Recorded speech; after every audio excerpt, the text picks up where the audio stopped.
안녕하셨습니까? 행복한 인생 이막 알베르토입니다. 지난 3월 20일 여야가 모수개혁안을 담은 국민연금 개혁안에 최종 합의했는데요. 과연 어떤 내용을 담고 있는지 오늘 아주 쉽게 설명해 드리겠습니다.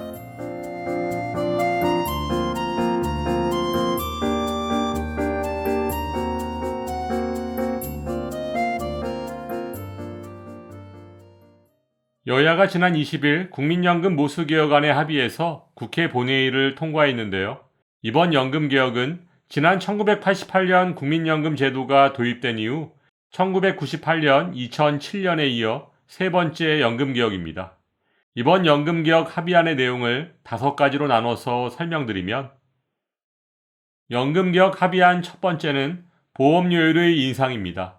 국민연금은 1988년 노태우 정부에서 도입되었고, 초기에 가입자를 확보하기 위해 보험료율을 3%로 낮게 책정했고, 이후 두 차례의 개혁을 거쳐 9%를 유지하다가 이번에 보험료율 13%로 4% 인상하게 된 것입니다. 하지만 보험료율 인상은 당장 한 번에 13%로 인상하는 것이 아니라 2026년부터 0.5%씩 단계적으로 8년간 4%를 인상해서 2033년 최종 13%까지 인상하게 됩니다. 연금개혁 합의안 두 번째는 소득 대체율의 인상입니다. 1988년 소득 대체율 70%로 시작한 국민연금은 2007년 60%를 거쳐 2009년부터 매년 0.5%씩 내려서 2028년 40%까지 낮아질 예정이었지만, 이번 연금개혁으로 인해 43%로 인상된 것인데요.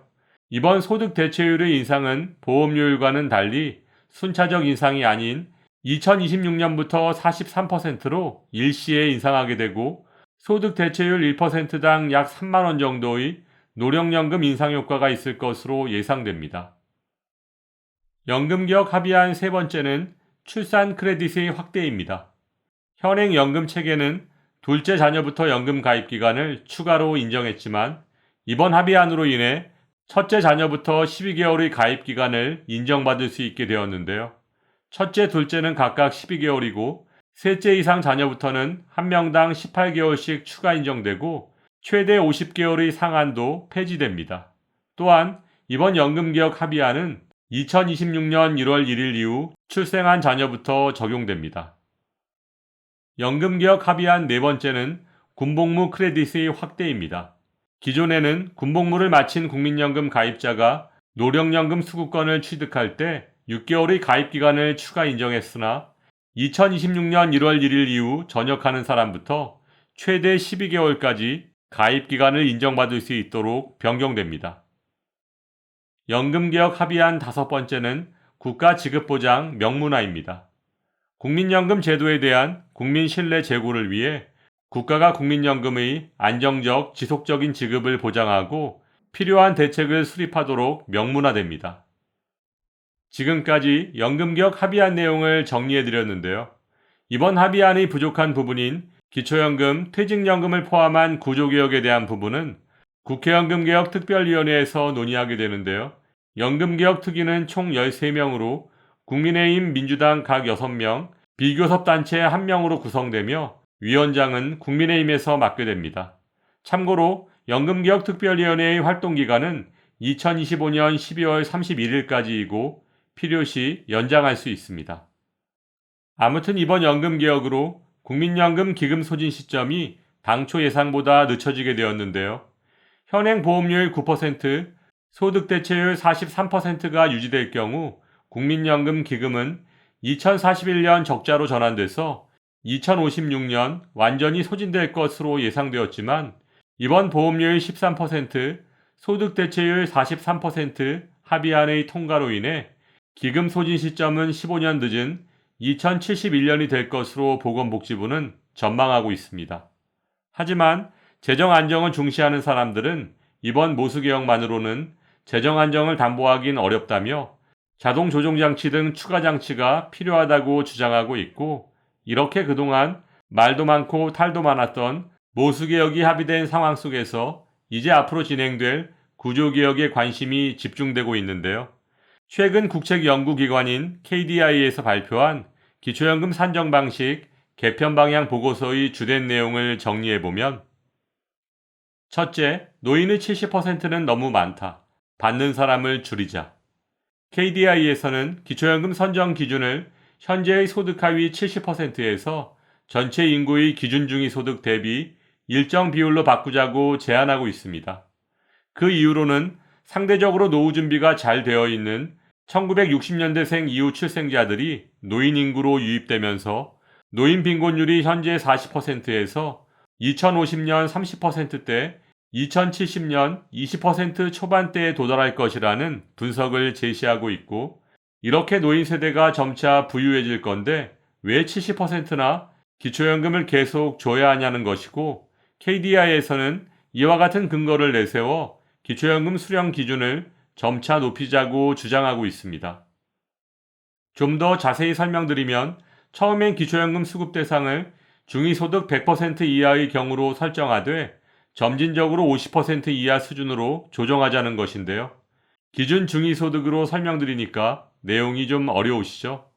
그러면 소득 인정액으로 좀 더 쉽게 설명드리면 현행 소득 하위 70%에게 지급되고 있는 기초연금의 수급 대상을 우선적으로 57%까지 축소하고 이후 점차적으로 37%까지 줄이자는 것이고, 이렇게 되면 기초연금의 예산을 연평균 4조 2,500억에서 9조 5,600억까지 절감할 수 있다는 것입니다. 둘째, 아낀 돈을 취약계층에게 넉넉히 주자. KDI는 이렇게 기초연금 수급 대상의 축소로 발생한 재정 여력을 기초연금 기준연금액을 높이는 데 쓰자고 제안하고 있습니다. 어려운 분들께 몰아주자는 건데요. 기초연금 수급 대상을 소득 하위 70%에서 57%를 거쳐 37%까지 점진적으로 축소하면 재정 지출 없이 2026년 기초연금을 44만원으로 현행 34만원 대비 10만원 정도 인상할 수 있다고 주장하고 있고, 이로 인해 보다 효율적으로 노인 빈곤 문제를 완화할 수 있다고 주장하고 있습니다. 지금까지 최근 KDI에서 발표한 기초연금 산정 방식, 개편 방향 보고서에 대한 내용을 설명드렸는데요. KDI 주장대로 기초연금 수급 대상을 점진적으로 줄여나가기 위해서는 기초연금 없이도 생활이 가능한 노인의 비율을 확대해야 하는 전제가 해결되어야 할 텐데요. 물론 KDI 보고서 내용대로 기초연금 수급 대상을 축소하려면 국회에서 기초연금법을 개정해야 하고, 이는 정치권의 몫이라고 할 수 있지만 지금 같은 탄핵 정국 속에서 정치권은 국민, 더 정확히는 선거에서의 표를 계산할 것이고, 결국 기초연금 수급 대상 문제는 국민의 몫이라고 할 수 있습니다. 최근 국민연금공단의 자료에 따르면 국민연금을 연금 형태로 받을 수 있는 최소 가입기간 10년을 채우지 못한 50대 가입자가 200만 명을 넘긴 것을 보면 고금리 고물가로 어려운 경제 여건 속에서 국민연금 가입자들 또한 극심한 양극화의 양상을 보이고 있습니다. 따라서 이번 연금개혁이 노후 생활이 부족한 어르신들께 도움이 될 수 있는 방향으로 진행될 수 있기를 바라며, 오늘도 알베르토가 어르신들의 행복한 인생 2막을 응원하겠습니다. 행복한 하루 되세요. 좋아요, 구독, 그리고 알림과 공유는 좋은 콘텐츠를 만드는 힘이 됩니다.